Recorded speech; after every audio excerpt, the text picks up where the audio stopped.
बोलो मत।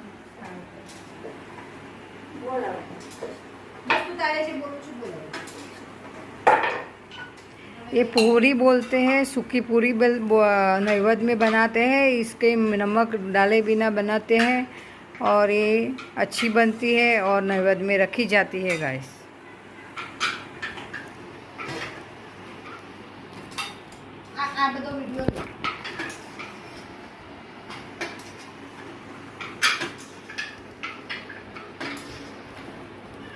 ऐसे करने से फटाफट पूरी बनती है।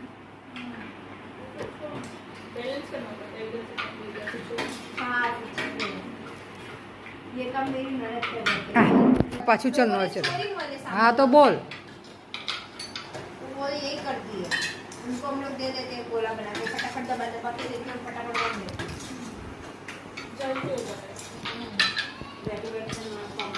એવું તો બધું કરે, ભક્તિ જ કઈ ના હોય, બધા કામ તો બધા એમ તો વડા